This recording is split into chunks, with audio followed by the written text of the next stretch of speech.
is absolutely incredible. It is really cool to be standing where we won the World Series back in '95. I have vivid memories as a kid growing up in Atlanta of the '96 and '99 World Series. And so it is so cool to see people already lining Peachtree for what's going to be a fantastic day. I've been looking forward to this. From the last one to this one, I'm so happy to be proud to be an elected official at this time. You know, it really boosts the energy of the city. It makes people happy. There's always a lot going on. But to win a World Series, now that's some charm right there. It is so exciting to be the World Series champion again, Atlanta Braves. It's just, I mean, the hometown spirit is unbelievable today. People out here really dancing in the streets to thank the Braves for bringing the series home to us. I'm super excited right now to be able to have the World Championship Braves here, about to go on a parade. They did the thing that we wanted them to do, which was bring home the victory, and they did it in unbelievable fashion. 7-0 victory in Houston. Riding down this street is going to be very, very awesome for the city of Atlanta. I remember I was a Georgia Tech student in 1995 when we won the World Championship then, and then to be able to do that now, I'm excited for the Braves, excited for Atlanta. This is so wonderful because this is my second go around with seeing the Braves become world champions. The first time I had just gotten on council, that was in 1995. And really, I've been following the Braves since I was a little kid. Okay, so I'm originally from Rockford, Illinois, about 90 miles from Milwaukee. So I was listening on the radio, okay, when the Milwaukee Braves would come on to the radio. I was following Hank Aaron back then. As a lifelong Atlanta resident, I was born 2 days before the Braves had their opening game. So I'm just as old as the Braves franchise is in Atlanta. So, I mean, this is huge. Coming out of the COVID experience, you know, we're all shell-shocked. We all have post-traumatic stress, regardless of the level of how COVID might have affected your life. Some people may have lost a job. Some people may have lost loved ones like I did and friends like I did to COVID-19. You know, so having a win like this brings the city together. And having lost in the physical space, you know, the great Hank Aaron, who had been a mentor to me, a friend of my family. You know, I grew up with his daughter, Cece. Hank Aaron may not be with us in the physical sense. And his body, to be absent from his body is to be present with the Lord. And so if God is everywhere, then you best believe Hank Aaron is everywhere because he's with the Lord. And he was with the Braves in Houston.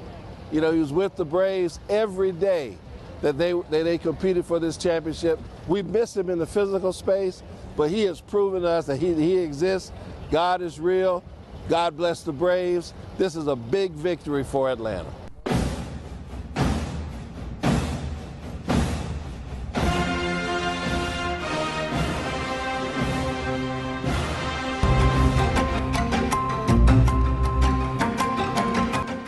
One, two, three.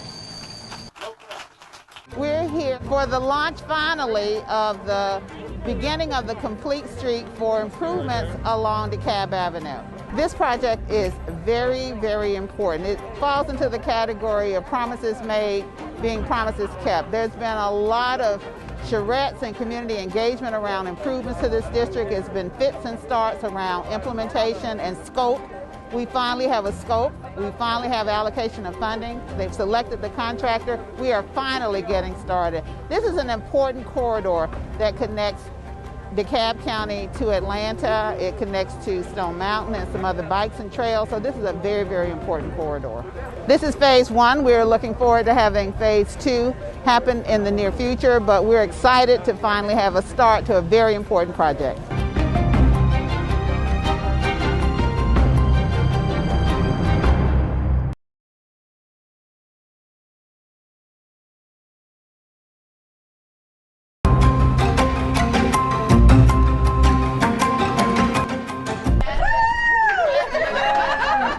I am here today at the grand opening of the One Life Child Development Center here in Madison Yards in Reynoldstown. It's my pleasure to be here because this is an example of a business opening in the midst of a pandemic. Not only is it a great day for our community to have a child psychologist locally and available to citizens, but the owners actually live in the community in which they will be working. So it's an excellent example of live work in a vibrant community.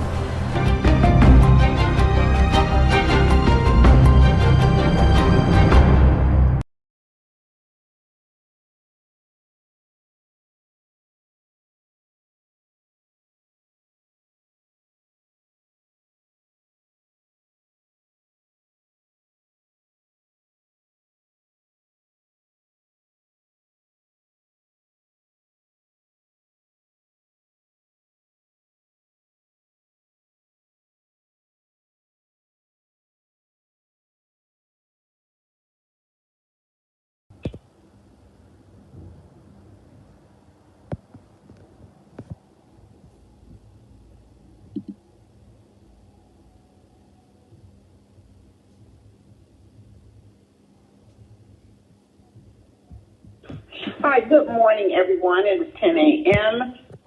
The date is November 9th, 2021. This is the City Utilities Committee. My name is Madeline Archibald, and I am the chair of the committee. With that said, I'd like to call the meeting to order. Ms. Hannah, would you please do a roll call with members present? Yes, Madam Chair. Councilmember Andrea L. Boone.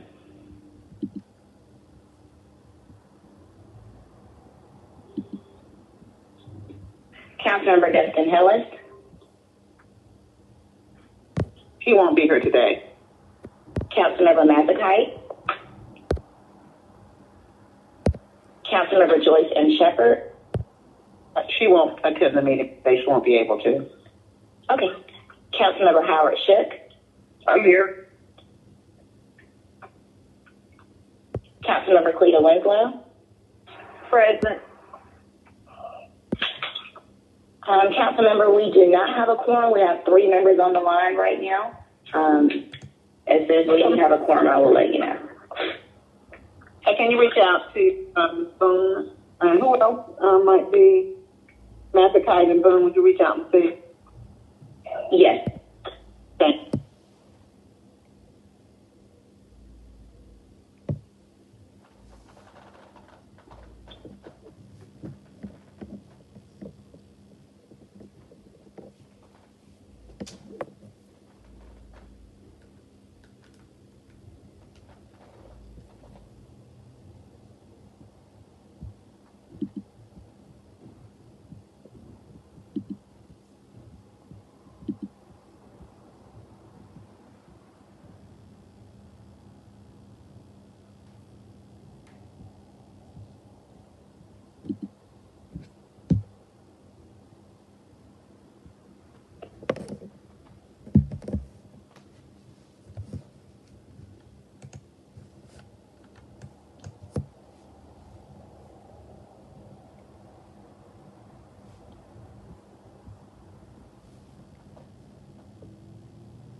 One moment, Madam Chair.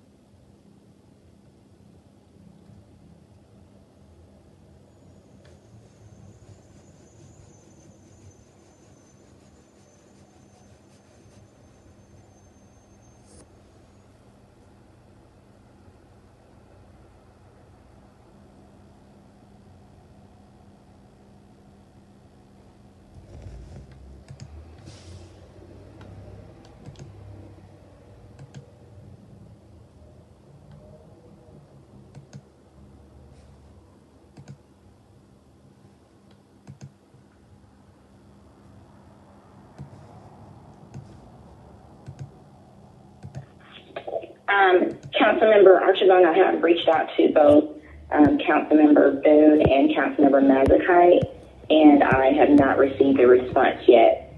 Councilmember Boone, I'm sorry, said she will be joining momentarily. I'm not sure if you want to wait for a quorum or if you want to go ahead with maybe the DPW update.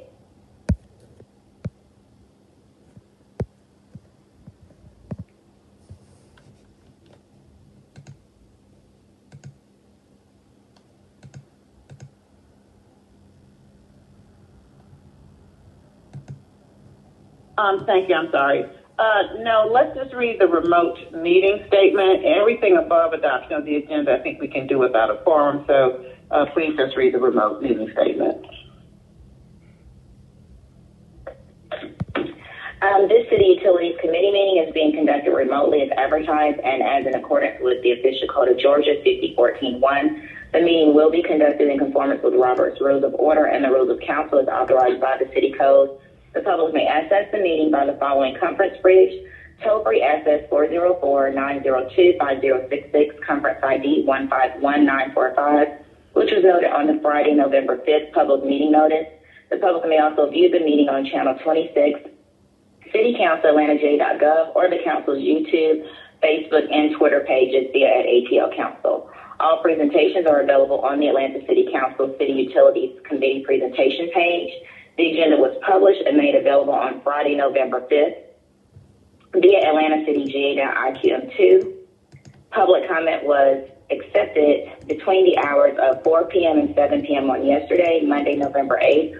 All persons present on the remote conference bridge are requested to mute your speakers, and also speakers must be acknowledged by the presiding officer prior to speaking. Each council member is requested to open your Outlook, email, and minimize the screen to view amendments, substitutes, and informational documents which were distributed to you earlier. Thank you all in advance for your cooperation. All right, thank you, Ms. Kempson. I understand Councilmember Boone has joined us. Is that correct? Present. Great, thank you very much. All right, the next order of business is the adoption of the agenda. Colleagues, I would like to recommend that we, under Section G, let Commissioner Wiggins do a quick biweekly report, and then we will put the quarterly report of Watershed at the end of our legislative action items. Is there any objection to us following that course? Okay, carrying on with that change, Ms. Kempson Wright, do we need to do anything by way of amending the agenda, or is that just an thing? No, it does not require. We're not adding or removing anything, or adding, I should say, anything to the agenda.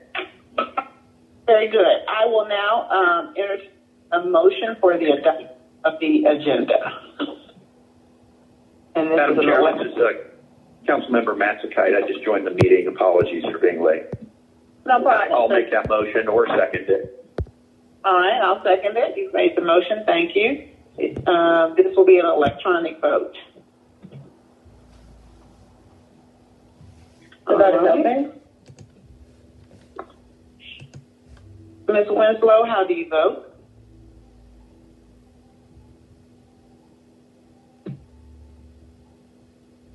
Ms. Winslow? Or Ms. Boone? Yes. Okay, thank you. Ms. Winslow, are you on the call? She may have to step away. Let's close the vote, please. The vote is closed. 48, 0 nays. The agenda has been adopted. You're going into my part or your part. Okay, here we go. Next, we'll go to approval of the minutes. I'll entertain. I'll make a second. Second, Matsakite. There's no discussion. Please open the vote. The vote is open.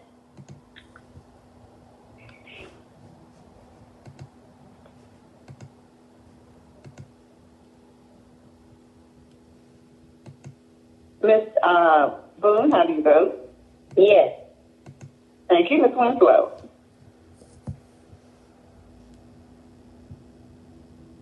Ms. Winslow? All right, she must have stepped away. Please close the vote. The vote is closed.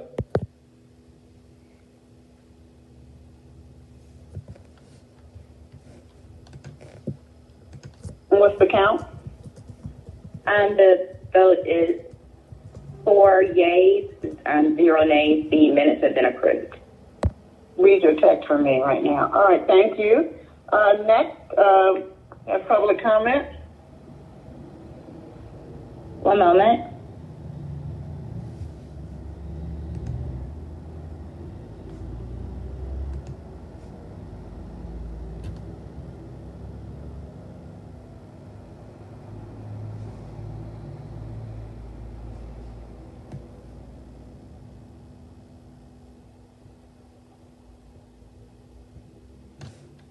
Greetings, council members and staff, and special greetings to you citizens and voters of Atlanta paying attention to your government in action. Ben Howard, media advocate, public policy analyst. The NPU Online is no more. Following elections held on the first Wednesday of this month, Neighborhood Planning Unit R is under new leadership. The 2022 officers for Neighborhood Planning Unit are Donovan Dodd, Chair, Rita Hardin, the Vice Chair, replacing Antonita Robinson, Cheryl Brown, Secretary, filling a long-term vacancy. The agenda containing the notice of the election was published in advance of the meeting in accordance with customary city practices. Members who are certified as having met the bylaws requirements regarding prior attendance then voted via election buddy.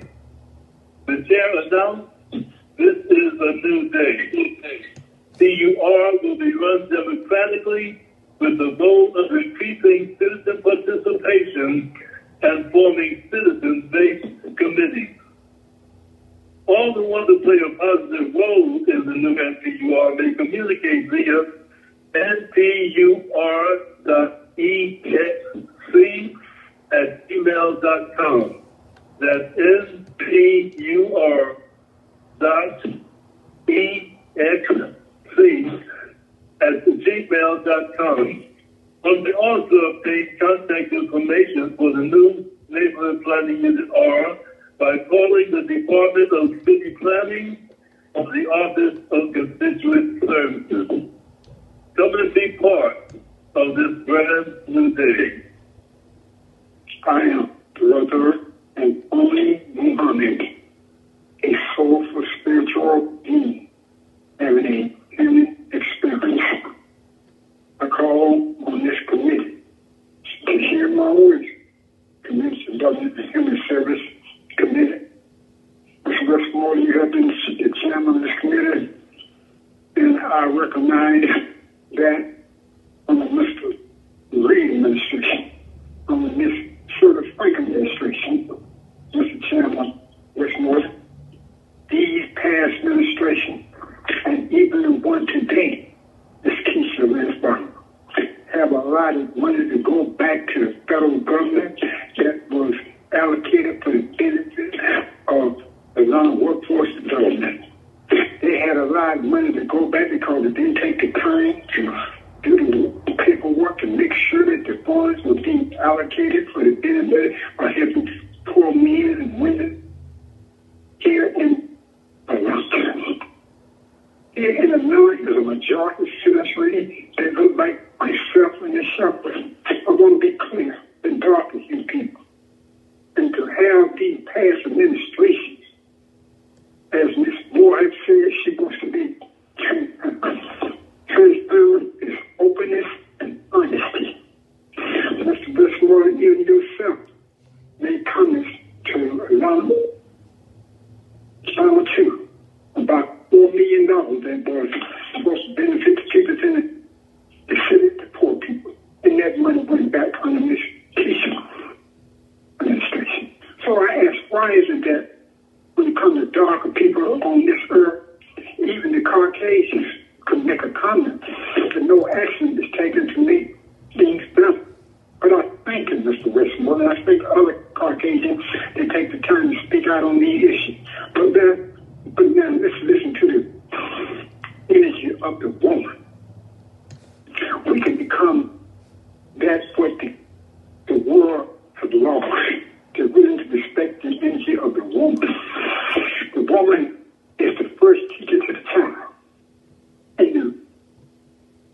information that is in the seed of the man that produced the seed in the woman.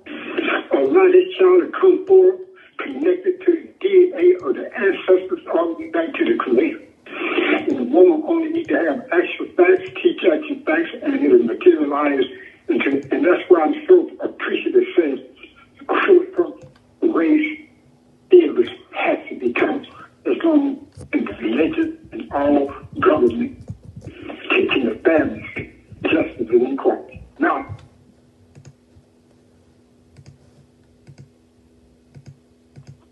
that concludes public comment, Madam Chair.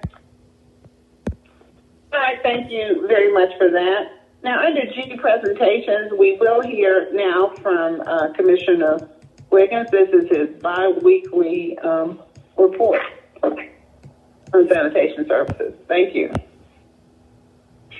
Good morning, Madam Chair. Can you hear me clearly? Yes, sir. Thank you. Well, good morning. So this update will pretty much be a continuation of the discussion that we had last week. We're still progressing and to see progress as it relates to our yard trimming collections operation. During the month of October, we collected over 120 tons, and the 120 tons that I'm referring to is the actual tonnage that was collected between the two landscape contractors that we're using, Castro and Russell Landscaping. We've also addressed our backlog of yard debris complaints. We completely removed any standing yard debris complaints. So for our citizens that are listening, if you have standing yard debris that has been at the curbside for over a week, please call DPW so that we can get the yard debris removed immediately. Madam Chair, although we feel good about our position going into leaf season, we're not claiming an early victory. We're using this time to really evaluate our operation as a whole, to develop plans around what we see as worst case scenarios. We're looking at any vulnerabilities as it relates to our solid waste collection operations, and also our bulk waste collection operations as we look at some of our sister cities that are still struggling with sanitation services. I would also like to mention that we were able to establish 2 additional yard trimming drop-off sites. One is T Road on the south side of the city, and the other is the North Side Drive warehouse. Although we are still able to pick up yard trimmings at the curbside according to schedule, we wanted to offer the additional service, what we like to call the take it or leave it service. You can take it to the drop-off site, or you can leave it at the curbside for pickup. This week, I really wanted to address any questions that the committee may have as it relates to curbside collection. Otherwise, I don't have any other relevant information to share with you this week.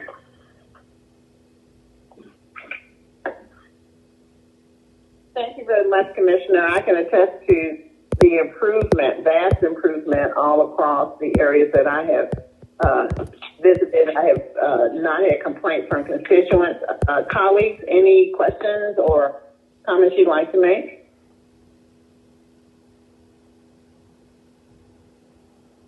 That is a good sign. Let me see if anybody has indicated that they want to speak. No, Commissioner, that is a sign of success. I commend you.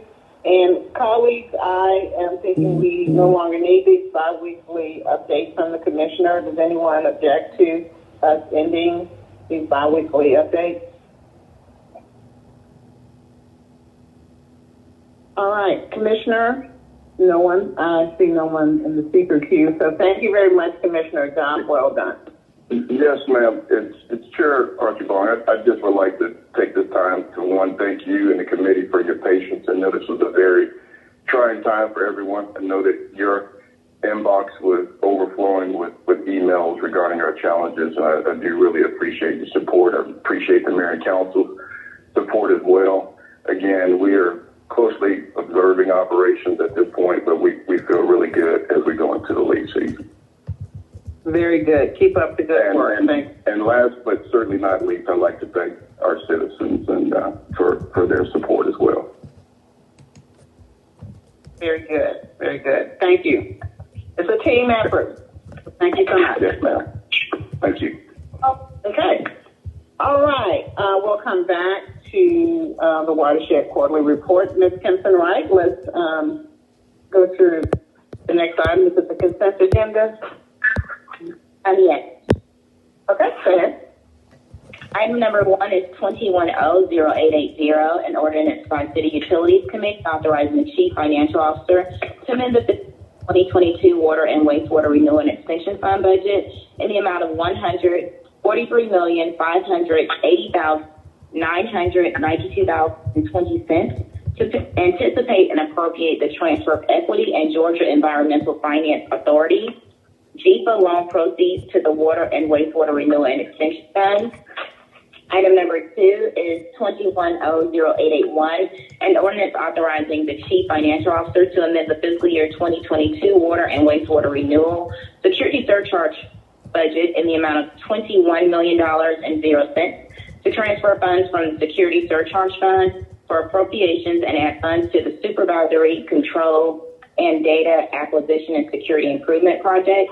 Item number 3 is 21-0882, an ordinance authorizing the Chief Financial Officer to amend the fiscal year 2022 Water and Wastewater Renewal and Extension Fund budget in the amount of $6,000,000 to transfer funds from Watershed reserves for appropriations and add funds to the Water Distribution System Improvements Project.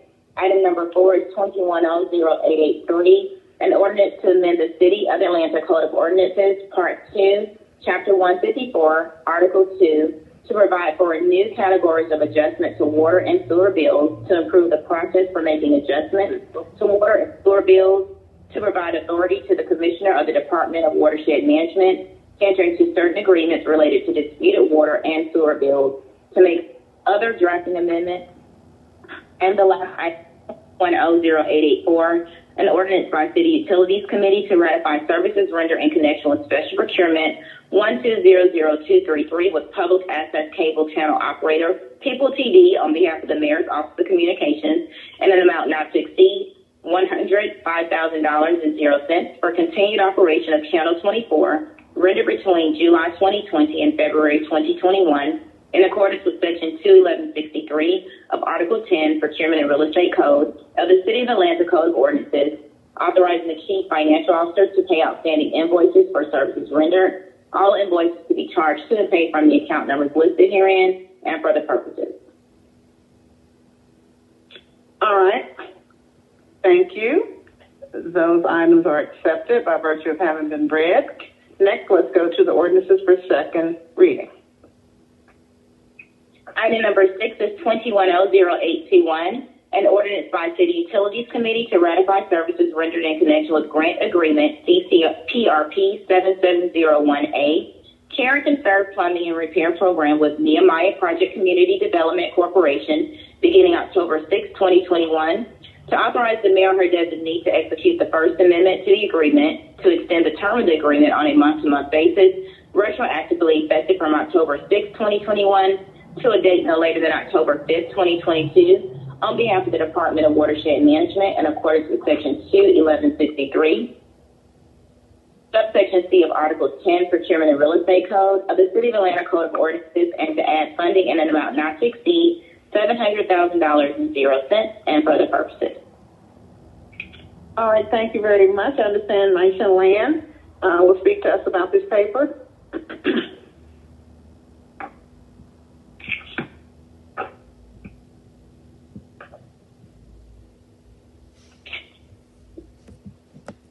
Ms. Land, are you on the line?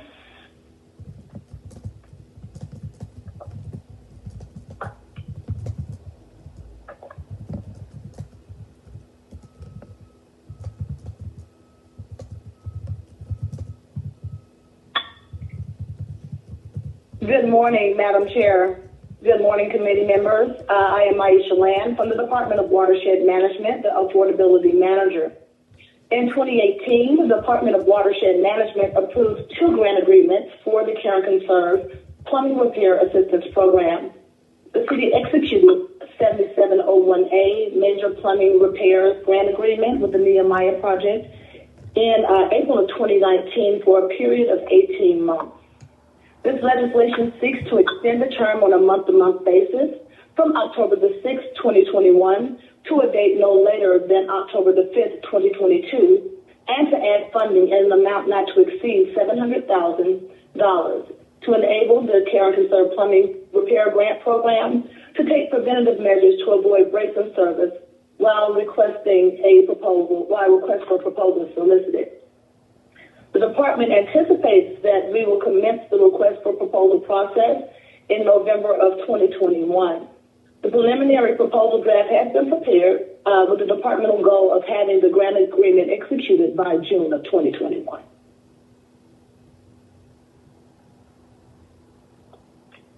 All right, great. Thank you very much for that overview, colleagues. And questions for Ms. Land?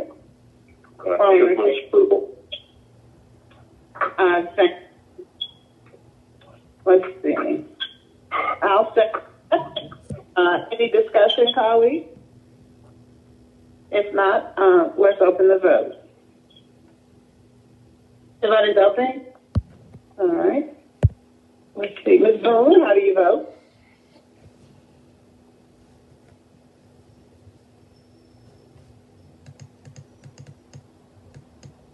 Ms. Winslow, how do you vote? In favor. All right, thank you. Ms. Boone? Yes. All right, thank you. The vote is closed.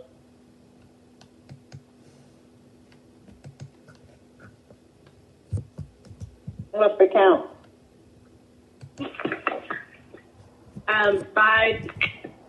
5 yeas, 0 nays. All right, that stands approved. Next item, please. Thank you, Madam Chairman. Oh, thank you. Item number 7 is 210822, an ordinance by our City Utilities Committee authorizing the Chief Financial Officer to amend the fiscal year 2022 water and wastewater fund budget in the amount of $12,000,000. Transfer funds from Watershed reserves for appropriations and add funds to the capital improvement, architectural and engineering project and for other purposes. All right, let's see. Who's going to speak to us about this? Good morning, Madam Chair and Council members. This is Rob Vaccaro, Department of Watershed Management. Could you hear me okay? Good morning. Yes.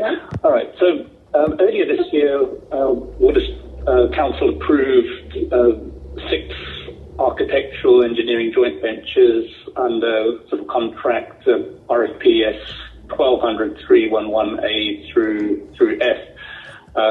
Watershed recently issued notices to proceed letters to each of the consulting firms.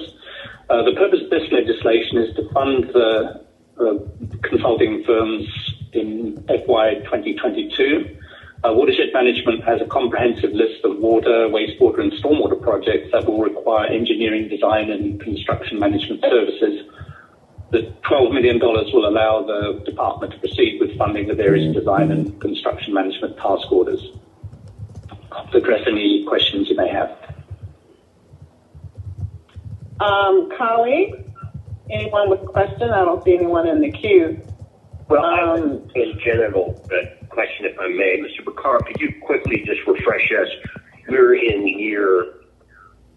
in what year of the how many years contract for these A&Es?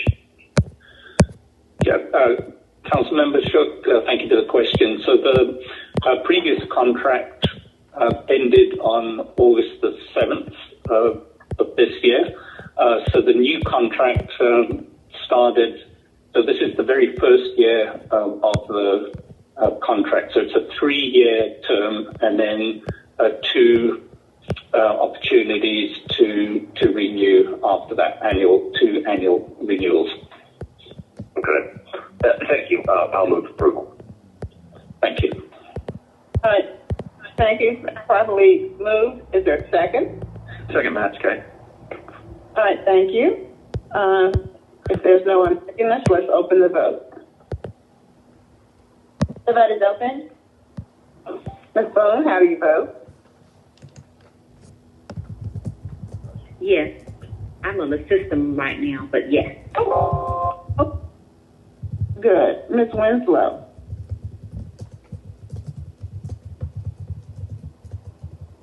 Ms. Winslow? In favor. All right, thank you. The vote is closed. 5 yeas, 0 nays. All right, that stands approved. Next item, please.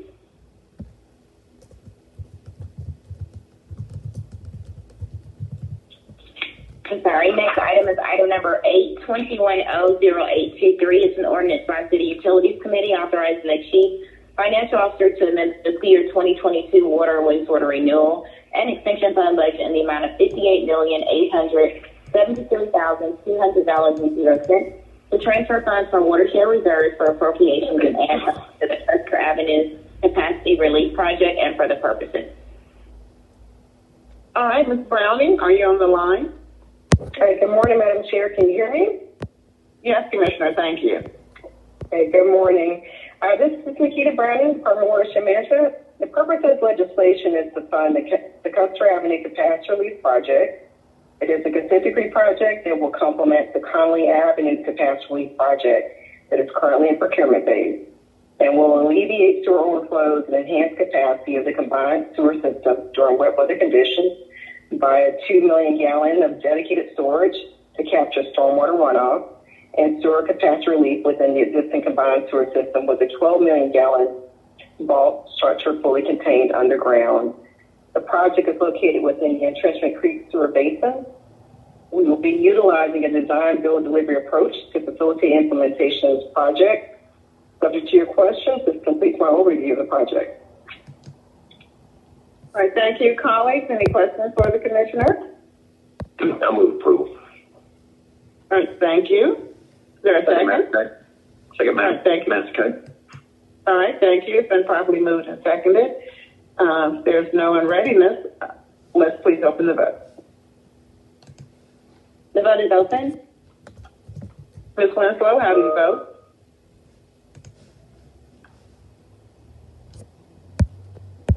Ms. Winslow, how do you vote? In favor. All right, thank you.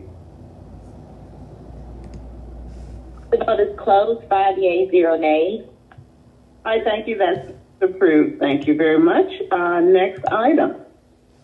Item number 9 is 210824, an ordinance by City Utilities Committee authorizing the Chief Financial Officer to amend the fiscal year 2022 water and wastewater extension fund budget in the amount of $2 million to transfer funds from Watershed reserves for appropriations and add funds to the facilities management project and for the purposes. All right, thank you. And Terrence Franklin will speak to us about this paper. Good morning. Good morning. Good morning, Madam Chair. Can you hear me? Yes, thank you. Good morning again, and fellow council member. This is Terrence Franklin of Watershed Management, and the purpose of this legislation is to receive approval to fund capital improvements at several DWM facilities.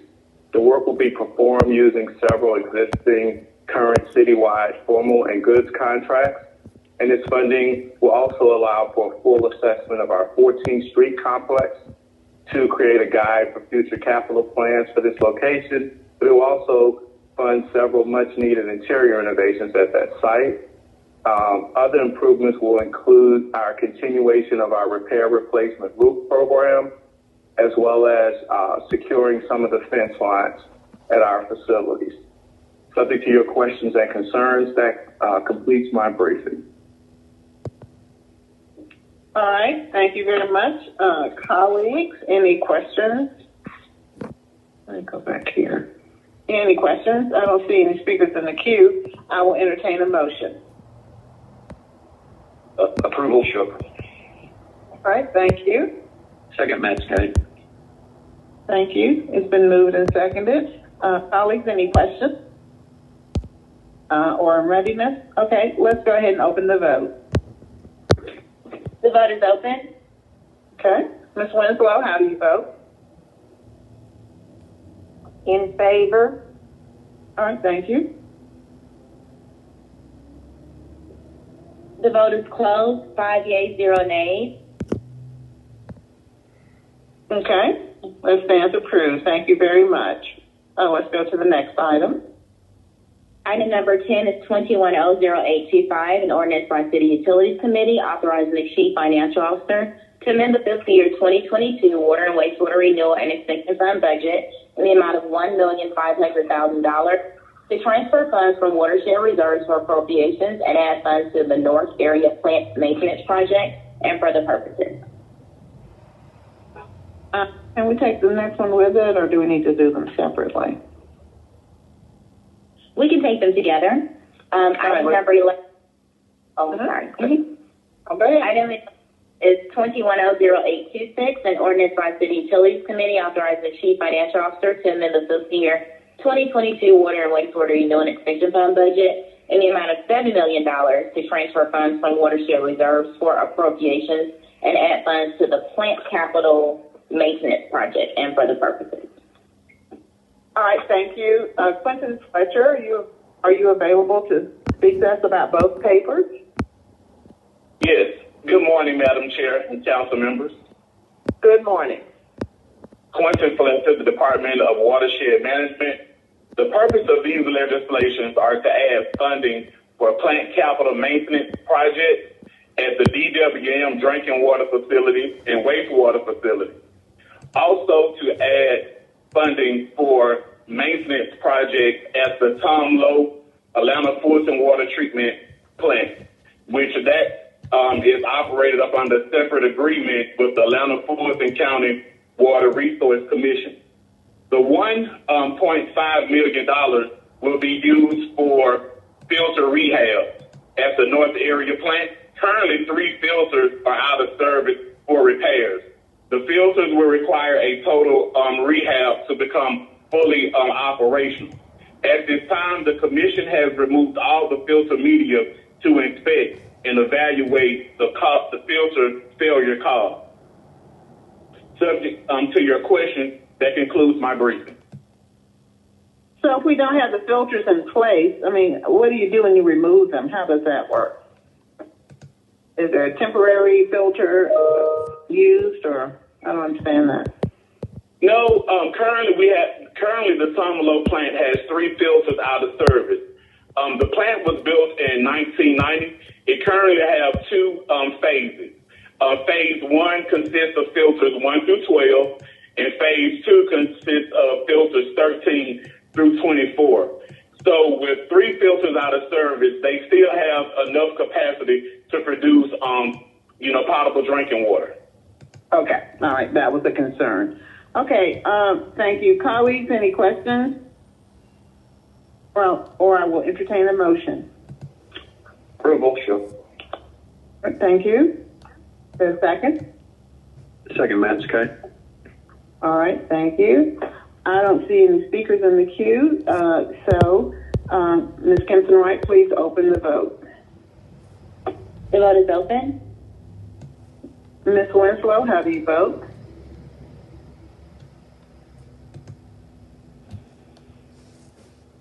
Ms. Winslow?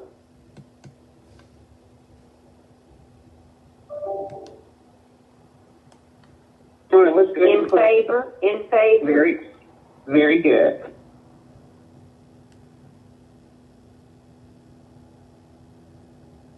I think we're waiting on Ms. Boone. Okay, she voted. All right, good. The vote is closed. 5 yeas, 0 nays. All right, those 2 items stand approved. All right, next.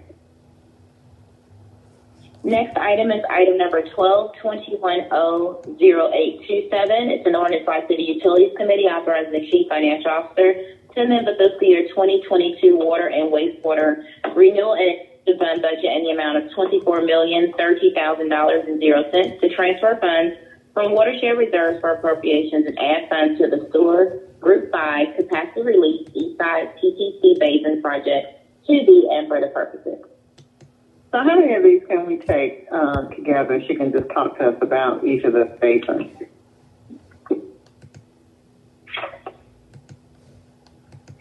Can we do that? Can you read them all in? Yes, I can. All right, thanks. I'll 16 if that's okay. Yes.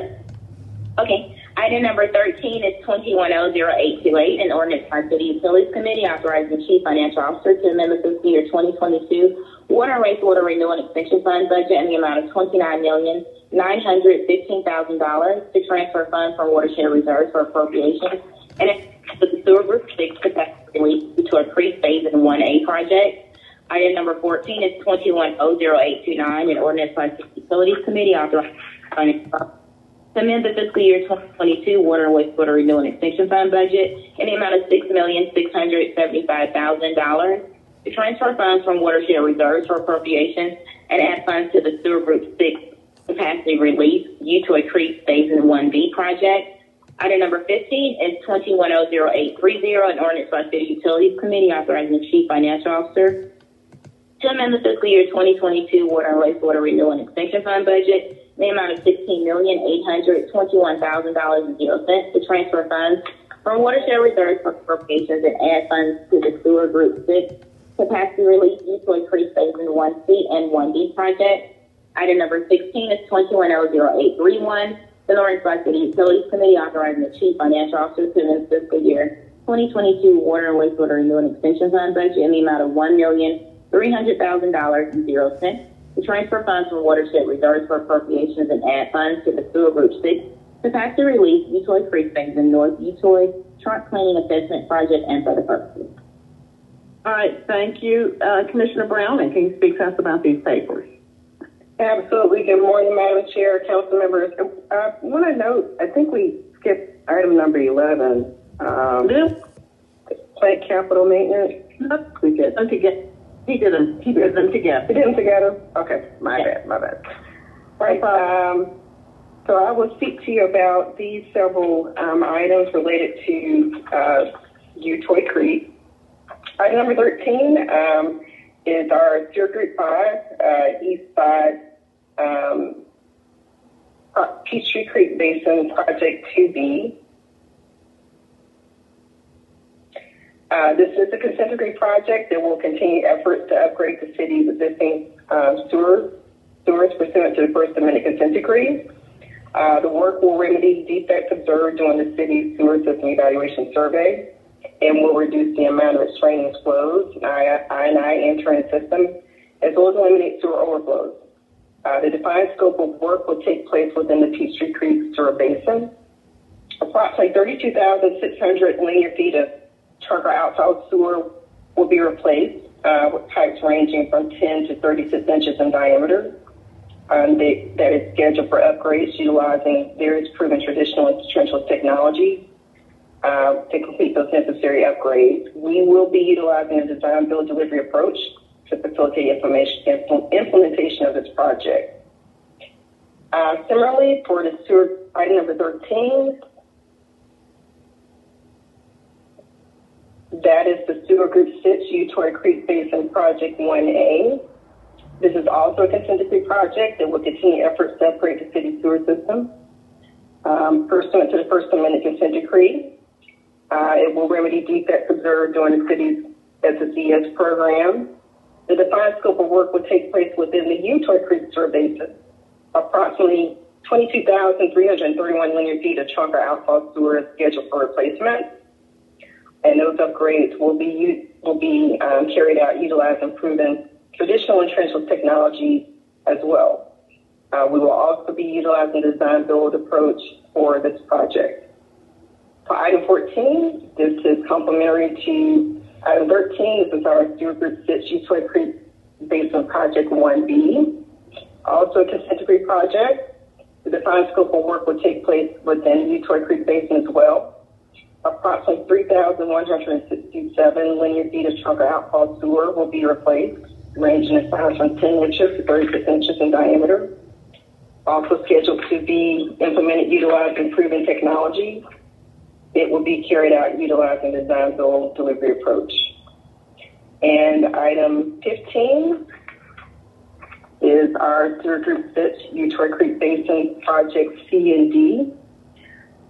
Also a consent decree project. that will continue efforts to upgrade the city sewer system pursuant to the First Amendment consent decree.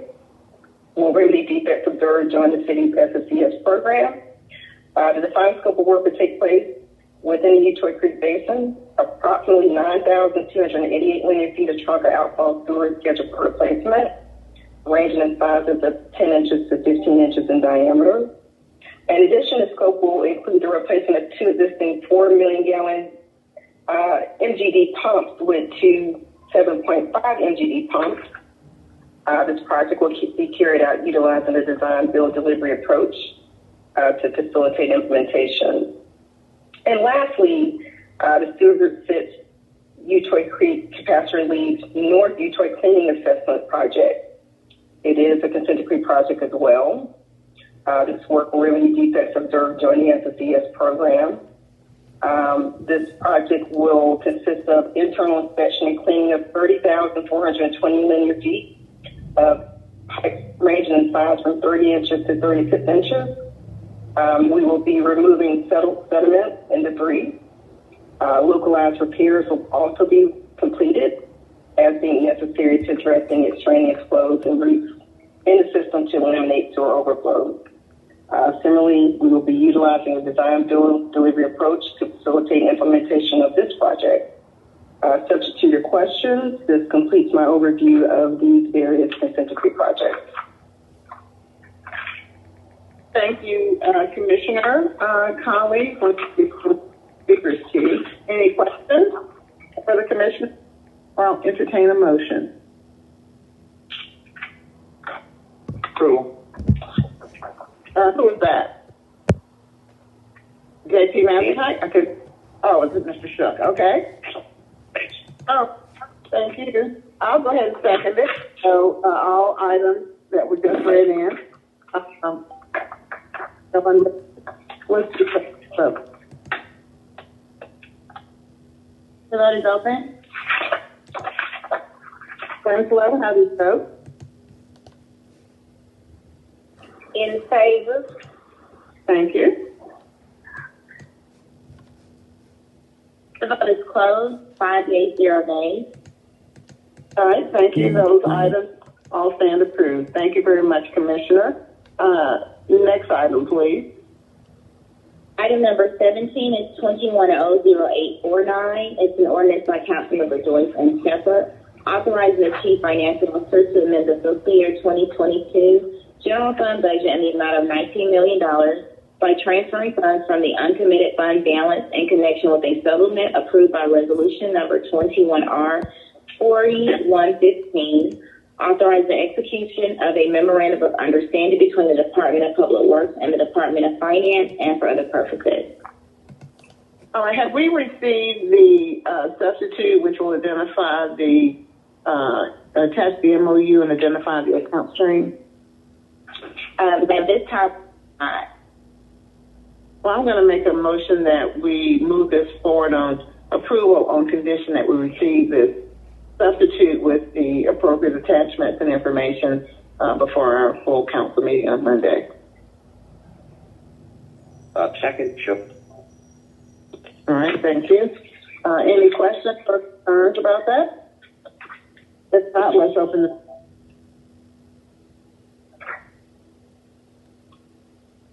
The vote is open. Ms. Winslow, how do you vote? In favor. All right, thank you. The vote is closed. 5 yeas, 0 nays. All right. That stands approved on condition. Thank you very much. Next item. Item number 18 is 210863, an ordinance by Councilmembers Carla Smith and Michael Julian Bunn, authorizing the Chief Financial Officer to amend the fiscal 2022 budget by in the amount of $1,500,000.00 for the settlement of litigation with Mr. and Mrs. Robert Arden, the heirs of Miss Maddie Jackson and Mr. Dwayne Adler, and authorizing the Chief Financial Officer to transfer funds as listed herein and for other purposes. All right. Is someone from the law department here to speak to this? I did listen to public safety, and I know they did hold the legislation, so I think it makes sense for us to follow that course. The law department, did someone speak to us about this? This is Nina Hickson with the Law Department. No, we would just, again, note as you have that this matter was held by the Public Safety Committee. Should there be a need to discuss any more details, we would need to do it in executive session since it's pertaining to pending litigation. I'm fine with making that motion to hold. Is there a second? Second, Matsakay. All right. Is there any questions for the Law Department? I don't see anyone in the speaker's queue, so let's please just open that vote. Motion to hold. The vote is open. Ms. Winslow, how do you vote? In favor. Thank you. And we're just waiting on Mr. Shook. I'm a yay. There we go. Cool. All right, great. I see it. Okay, great. The vote is closed. 5 yeas, 0 nays. All right, the item will be held. Next item, please. Item number 19 is 2100873, an ordinance by Councilmembers Jennifer N. I to amend Chapter 130 of the City of Atlanta Code of Ordinances to adjust the taxes, assessment, service charges for solid waste services specified therein, including solid waste collection and recycling charges, charges for street-related sanitary services based on equivalent trip generation, charges for general goods-related sanitary services based on a property's under roof square footage, to formalize the administrative procedure for the resolution of disputes, to update certain other provisions of Chapter 1, line unmuted, and for other purposes. All right, I know that we need to line muted legislation for advertisement and public hearing. I didn't know if anyone from the Law Department wanted to speak to this. Madam Chair, this is Nina Hickson again. It was my understanding that this is related to the solid waste rate proposal, and that they would need to be held, given that we've got to have a public hearing on the matter. All right, thank you very much. I make a motion to hold. Second, Shook. All right, thank you. It's been properly moved and seconded. I see no speakers in the queue, so let's please open that vote. The vote is open. Ms. Winslow, how do you vote?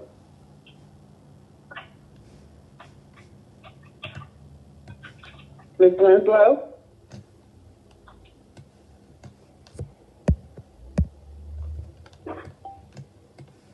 Ms. Winslow? All right, let's go ahead and close the vote. The vote is closed. 4 yeas, 0 nays. All right, that paper will be held. Next item, please. Item number 20 is 2100876, an ordinance by Councilmember Jennifer N. I to amend Chapter 130 of the City of Atlanta Code of Ordinances to taxes, assessments, service fees, and charges for solid waste services specified therein, including the establishment of a sanitary assessment for street-related sanitary services and general common good-related sanitary services based on taxable property value, to formalize the administrative hearing procedure for the resolution of disputes, to update certain other provisions of Chapter 130 of the Code, and for other purposes. All right, thank you. For the public, they will hear that we've got 2 papers pending looking at our fees as it relates to solid waste services or costs related to that. Ms. Hickson, can you, this one will also need to be held because of the need for a public. Ms. Hickson, is there anything else you'd like to add relative to this paper? Not at this time, Madam Chair. It's just these papers offer alternative methods, and that will be a part of the discussion as we move forward. Okay, so we've got 2 options available for consideration, and the public hearing will be, do we have a certain date for that? I'm not aware of a date yet, but I will check with my staff to see if that's been set. Okay. And for the public to track our progress on this, would they go to the city council website? Is your department maintaining a website? How does the public keep track of information to help them understand the proposals that are being considered by the council? It would be through your website. We're not posting anything on ours about it. However, if there's desire for us to do that, we can certainly do that. I just want us to make sure that the public can see what we are evaluating and looking at. So, Ms. Kempson, right? Is it going? Absolutely. Okay, cool. Is it going to be on our website? Yes, Madam Chair. We can get with our communications team and IT logistics to create a tab with all the potential timeline and both pieces of legislation. All right, I think that's very important. So thank you very much for clarifying and for doing that. All right, well, I will make a motion to hold for the purposes of a public hearing and advertisement. Second, sure. All right, thank you. Let's see.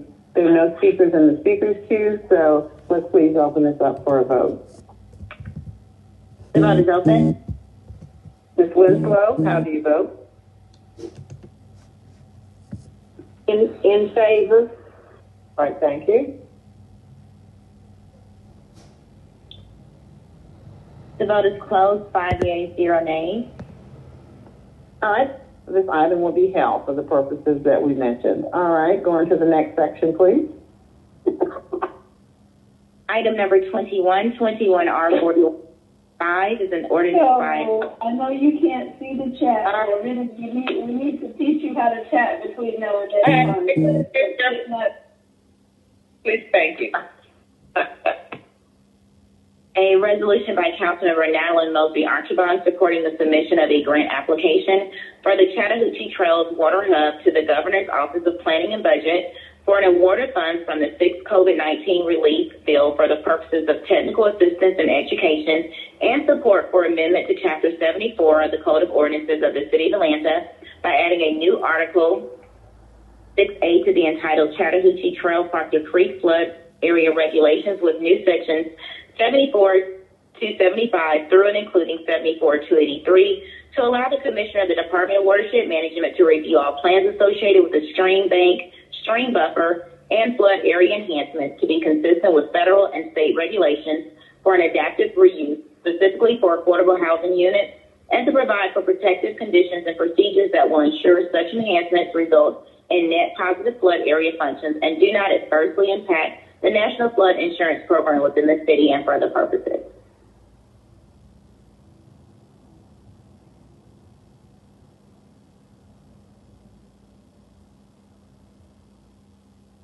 Thank you. I had spoken with Councilmember Hillis. This will be largely in his area. He is supportive of this. This is in support of a grant application that has been submitted, and so I would recommend approval of this resolution. So that is my motion. Motion is to approve it. Second, Winslow. All right, Ms. Winslow. Let's see, are there any questions or anyone in the speakers queue? I don't see anyone. So please, let's open the vote.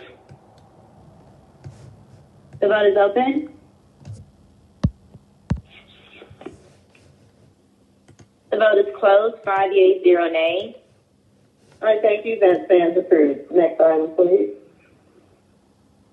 Item number 22 is 21R4167, a resolution by City Utilities Committee authorizing the mayor or her designee to execute the Second Amendment to Agreement EAS 1210103 Emergency Right-of-Way. It's with Russell Landscape LLC on behalf of the Department of Public Works to add funding for continued right-of-way maintenance services in an amount not to exceed $1,500,000.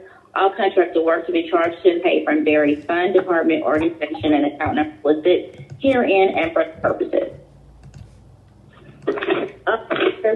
Braswell, are you on the line? Yes, I am. Good morning. Rita Braswell, Department of Public Works. Yes, good morning. Good morning. The purpose of this legislation is to execute the Second Amendment to the Emergency Agreement 1210103, Emergency Right-of-Way Maintenance with Russell Landscape. This is so that we can continue right-of-way cleaning projects that have been going on throughout the pandemic. This is to add another $1.5 million to this contract and should be enough funding to carry us through the end of the fiscal year. All right.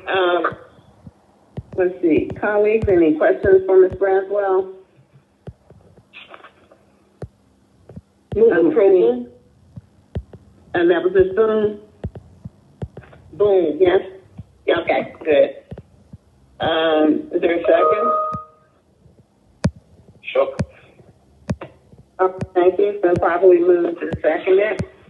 Ms. Braswell, as I told you previously, and I think I've mentioned it to the commissioner, at what point is an emergency no longer an emergency, and when are we going to put these out for, bid to the public? So do you have any information on that? We are working on an RFP currently to put out for regular bid. So that should be happening within the next couple of months. Okay. All right, great. That's helpful. All right.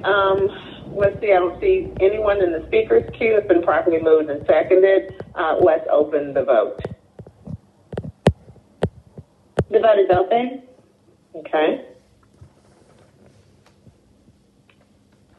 Did Ms. Winslow second this motion? No, I didn't. Okay. Well, how do you vote? In favor. All right. Thank you. The vote is closed. 5 yeas, 0 nays. All right. Thank you. That is approved. Thank you so much. Next item. Item number 23 is 21R4168, a resolution by City Utilities Committee authorizing the mayor or her designee to execute the First Amendment to Agreement RFPS 1200455, annual contract for municipal solid waste with Republic Services of Georgia Limited Partners and Genesis Testing Services Incorporated, doing business as 3G&L joint venture on behalf of the Department of Public Works to add funding for continued municipal solid waste services in an amount not to exceed $2,039,000 and zero. All contract awards to be charged to pay from the fund, department, organization, and account numbers listed herein and for other purposes. All right. Is Ms. Carla Lipscomb on the line? With the Department of Public Works. Good morning. This is Carla Lipscomb with the Department of Public Works.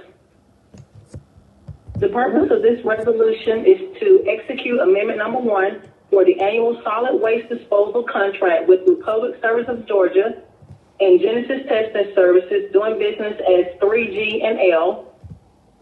We'll be adding funding in the amount of $2,039,000. Have they been performing well? Yes, they have been.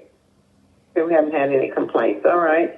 Colleagues, well, thank you very much for that. Colleagues, any questions, or I will entertain a motion? Well, stuck with a question. I'd like to know why the need for the added funding.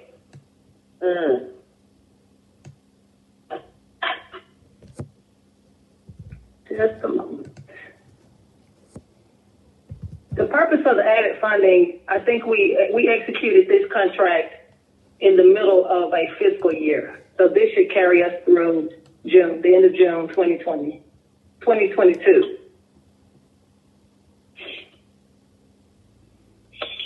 Right, so it's not an increase per se, it's a continuation. Correct. I see. Thank you. All right, any other questions? Or I'll entertain a motion. I'll move approval. Is there a second? Second, Boone. All right, thank you.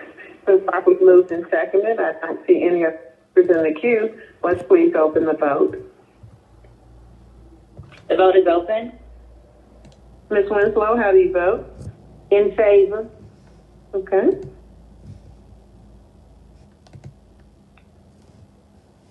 The vote is closed. 5 yeas, 0 nays. All right, that stands approved. Next item.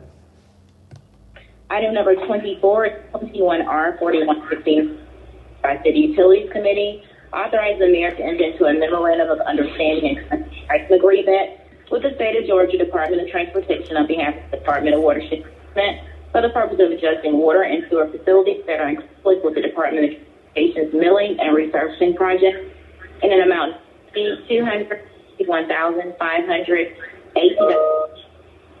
All contracted work will be charged from the fund department organization and account numbers listed. And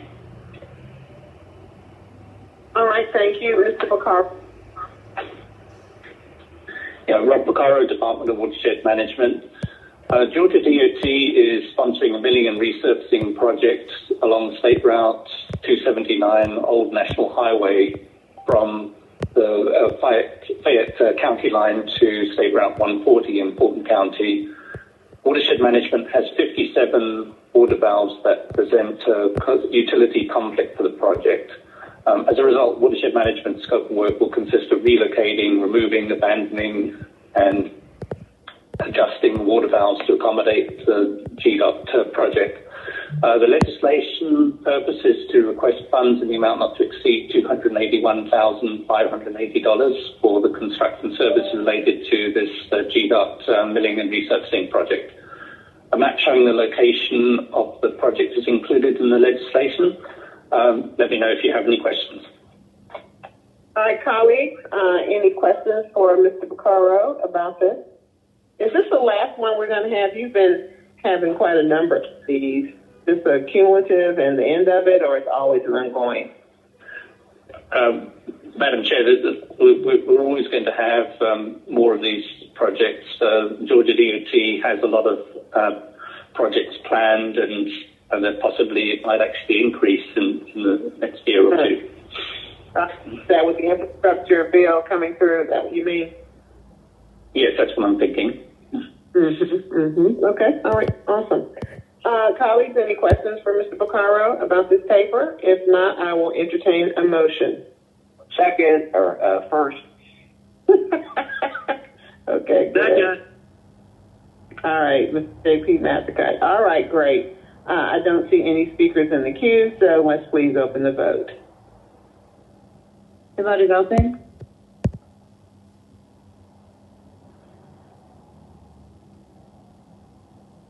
Ms. Winslow, how do you vote? In favor. All right, thank you. The vote is closed, 5 yeas, 0 nays. Great, that stands approved. All right, I think we have, one more item? Let's see, dual referral. Yes. Yes. Yes, that does conclude all legislative items. There was a dual referral that was held in public safety, item number 25.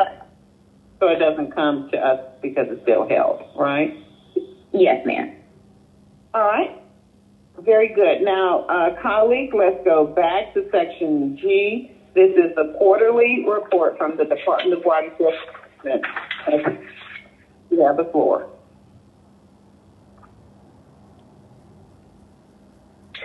Hey, good morning, Madam Chair, City Utility Committee members. Can you hear me? Yes. All right. Thank you for allowing me the opportunity to update you on DWM's progress. During the first quarter of fiscal year 2022, I'd like to mention that there is an error in the numbering of the slides that were included in your packets, and so my apologies for the mistake. I'll be sure to state the title slides as I go through the presentation this morning. So advancing to slide number 3, DWM organization, it illustrates the department's current departmental organizational chart. During this quarter, we welcomed a new assistant commissioner, Mr. Reginald Wells. Mr. Wells possesses over 20 years of water, wastewater, stormwater, engineering, and environmental programs and operational experience in both private sector and municipal government. He is a former DWM leadership team member who previously served as Deputy Commissioner of the Office of Land and Infrastructure Operations. And we are excited to have him back a part of the leadership team. Advancing to slide 4, this highlights the department's progress by the numbers. relating our core services and functions for the current reporting period. Advancing to slide 5, pandemic response. This provides an update. We continue to navigate the pandemic environment and ensuring that we have adequate coverage for all shifts across our operations, which has allowed us to continue to deliver essential services. During quarter one, non-mission critical employees who were previously under a mandatory telework schedule transitioned back to the office on July 6th and now report on a hybrid schedule. To date, we've conducted 187,000 non-invasive temperature screenings at a total of 14 of our facilities. We continue to ensure that our frontline workers have proper PPEs to perform essential functions in a safe and protective manner. To date, DWM has expended roughly $9.5 million for the purchase of COVID-related supplies, such as PPEs and disinfection services, etc. The expenses are reimbursable under the CARES Act. We are continuing daily touch point cleanings and scheduled deep cleanings at all our facilities. Cleanings continue to be conducted within a 24-hour period upon notification of a positive or suspected case. Next, I'll be providing some updates regarding administrative and financial. Advancing to slide 7, human resources. This provides an update regarding our personnel status. For a reporting period, DWM's authorized positions remain at a total of 1,609 positions. 1,364 are filled, and we have 245 vacancies. Our percent filled remains roughly 85%, with a vacancy rate of roughly 15%. We're continuing our headcount management efforts to closely manage and monitor our hiring approvals and vacancies. We continue to focus on filling mission-critical positions and continuing efforts to recruit talent for positions via virtual career fairs and related recruitment events, external job postings. Similarly, we're monitoring our retention of talent and are coordinating with DHR to conduct compensation studies as needed. We recognize that the job market is right, and we want to ensure that our salaries remain competitive, not only to recruit, but to retain talent. Advancing to slides 8 and 9, this provides an update on our fiscal year 22 budget and operations. We are progressing well within our budget relating O&M expenditures. As of September, our actual revenues are faring positive and are trending higher than projected. Advancing to slide 10, it's relating our most revenues. As you can see, actual revenues continue to trend steady and higher than projections and continue to also be a positive for the department. Advancing to slide 11. Provides an update regarding our collections efforts relating accounts receivable. We're currently focusing efforts on all of our 3 account types, commercial, residential, and multifamily. As you're aware, the moratorium for commercial accounts ended on March 31st of this year. Account holders had until that time to contact us and either remit payment and or enter into payment plans. Notifications were sent to over 1,100 of our commercial accounts. To date, 93 payment plans have been established and 513 balances have been paid in full. A total of 1,940 proactive calls were logged for this quarter. Meanwhile, the moratorium for residential accounts were lifted at the end of May of this year. For residential accounts, over 6,400 proactive calls were logged. Over 2,700 balances were paid in full to date. 203 payment plans have been established. We've collected about $8.5 million in delinquent revenues from residential account holders. And lastly, for multifamily accounts, we logged about 364 calls. 5 payment plans have been established, and we've managed to collect about $2 million from those account holders. So we're making steady progress with our collections efforts, and we'll be strategizing ways to close the gap further over the coming months, especially with regards to our residential accounts. Advancing to slide 12. This provides an update on our COVID-19 customer impacts and assistance. We are continuing to track customer accounts to identify those that may have been impacted by the pandemic. Updated calculations indicate that roughly 27 million, up from 23 million reported last quarter, of current outstanding balances for both residential and multifamily customer accounts were potentially adversely impacted by the pandemic. DWM continues to actively monitor potential funding via federal and state assistance programs. We recognize that many customers have expressed a need for assistance, and we want to ensure that we identify available resources and funding to support our customers. As mentioned, last quarter, Congress has allocated funding for the creation of the Low-Income Household Water Assistance Program. $37 million has been allocated for the state of Georgia. The purpose of the program is to specifically provide relief to water and wastewater customers who have been adversely impacted by COVID-19.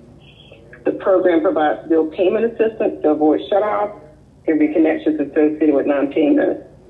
The program actually commenced this month on November 1st. The program is managed by the Federal Department of Health and Human Services and locally by the Georgia Department of Family and Children Services, and funds will be administered via the Atlanta Fulton County Community Action Authority. DWM's Caring to Serve program will be tasked with tracking DWM customers who benefit from the program. DWM intends to stay actively engaged and advocate for federal and state funds available to support our customers' needs, and we will continue to provide updates on the program and how it is benefiting our customers. Moving forward, slide 13, I'll be providing operational highlights. The next several slides, 14 through 19, provides an update on our internal metrics. Our Office of Watershed Protection's SLA average for the quarter was about 90%. Our Office of Customer Care and Billing Services SLA for the period was 100%. And our Office of Linear Infrastructure Operations SLA for the period was about 91.4%, has improved since last quarter. However, there are still a few areas where we are continuing to focus our attention and efforts to garner some positive improvements. We will be looking to realign resources, and filling of vacancies to add additional crews will also help improve performance as well. Advancing to slide 20, it provides an update on our OLEO service requests. 44% of our service requests were related to sewer collections division, while 56% of the service requests logs were relating our water distribution division. Advancing to slide 21, this highlights our defective water meter lid sweep. Chairwoman Archibong, you alerted us to a citywide issue expressed relating defective water meter lids prone to break. Staff investigated the matter further and found that a specific meter lid was in fact prone to break and validated complaints received. We piloted a replacement program in District 5 during Quarter 1 and replaced over 357 lids. Efforts are currently being expanded to remaining council districts to aggressively replace the lids in question. Staff is also focused on high traffic areas within the vicinity of major events where issues have also been reported. Advancing to slide 22, I'll be providing some updates on communications and customer experience. On slide 23, during the quarter, our communications team conducted a customer experience survey to gather feedback from customers and gauge how we are doing as a department. The survey was conducted over a 3-month period and was distributed via email, e-newsletters, NPDs, our DWM website, and its store. Key results from the survey include there were a total of 1,288 responders. First call resolutions are important for our customers. Top 3 reasons for interaction with our customers included billings and disputes, other service issues, and billing questions. The primary point of contact for our customers is ATL 311. And the area of improvement is generally expressed with access of information and customer assistance. And on a positive note, an encouraging number of respondents feel that the department does provide great service at a reasonable price. Segueing into slide 24, and as a result of the survey, during the quarter, we initiated a DWM customer contact center pilot. The basis for the pilot was to establish a dedicated hub to take direct calls from customers and address water account and billing related inquiries. The pilot is a result of some of recent challenges experienced by ATL 311 and recurring calls, emails, letters that I received from customers, the mayor's office, as well as you and other fellow council members regarding issues relating to water accounts. ATL 311 continues to handle remaining DWM general information and emergency calls. However, the pilot allows us to address questions and concerns relating to water accounts that may require more detailed review and research, and even inspection to arrive at a solution.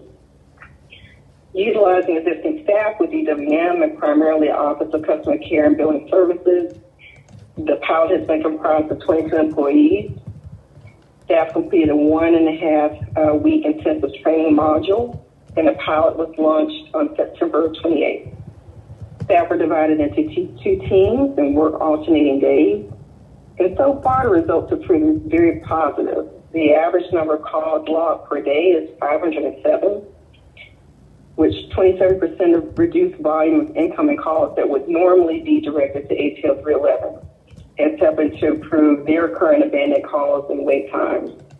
So we're really, really encouraged by this pilot program and are looking to elongate this through the new year as a new normal and new program and service that we'll be providing here at the Department of Watershed Management to better serve our customers and address issues and concerns regarding water accounts.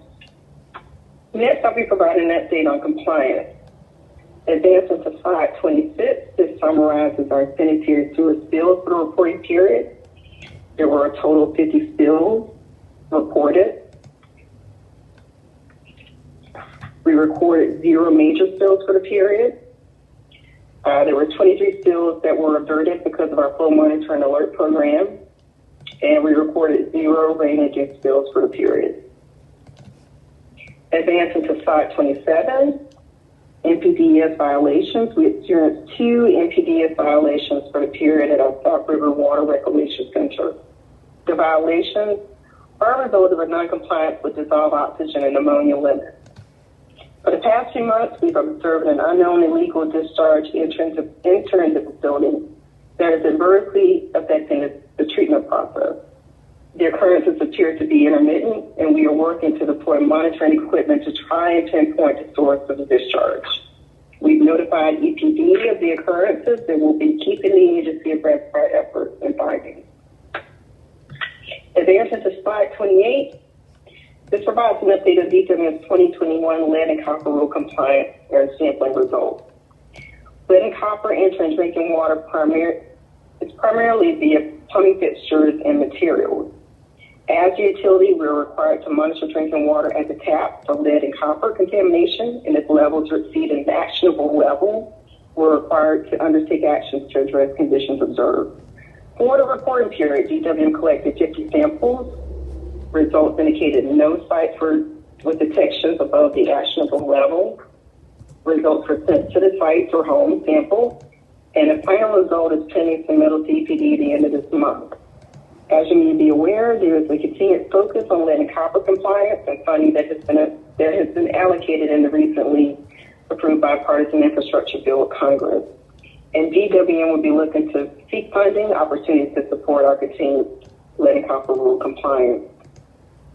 Advancing to slide 29, DWM has a proposed annual consent order for the period of July 1st, 2020 through June 30th, 2021. The consent order is dated July 28th, 2021 and covers violations at both our Arden Clayton WRC and South River WRC, as well as 5 major spills that occurred during the period. Legislation was approved on September 9th of this year, and the consent order was signed by me on October 7th of this year.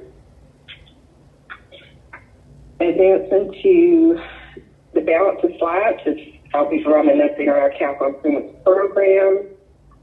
531, our 5-year CIP is at a total of $1.29 billion, and it's comprised of 96 projects.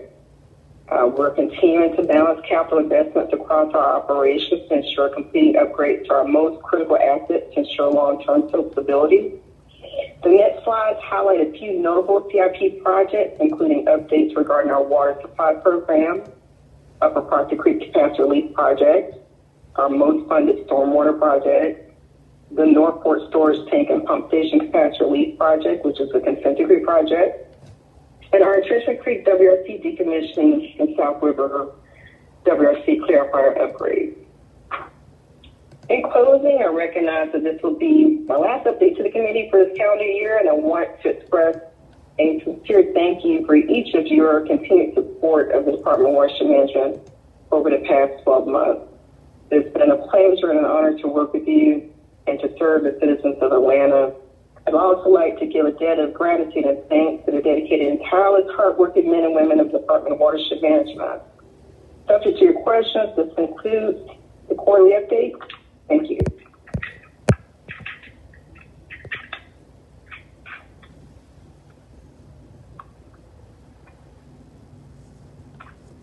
All right, any questions for the commissioner? Well, Doug, not a question, but just a comment. Thank you for providing the context. This is your last report, and gosh, we're going to have a new mayor, and he or she will develop the team that he or she wants. To the extent they ask me, I'm going to hope that I get to hear more quarterly reports from you in the future. But thank you. Okay, thank you for that vote of approval. PM Shook, it's been a pleasure. Yes, and I agree. I've been bumped off the system, so I cannot see if there are any speakers in the queue. Ms. Santana, is there anyone else with questions? This is Councilmember Winslow. I don't have a question, but I certainly echo Councilmember Shook's words. Everything, things have been done certainly in a timely manner and right away, and I've just been very impressed with with what you've done, Commissioner Browning, and so I just want to say that to you publicly and to let you know how appreciative these citizens have been with the rapid response. Okay, thank you for that, Kim Winslow. I appreciate the support. You're welcome. That's all I wanted to say, Madam Chair. All right, thank you, Ms. Winslow. Anyone else?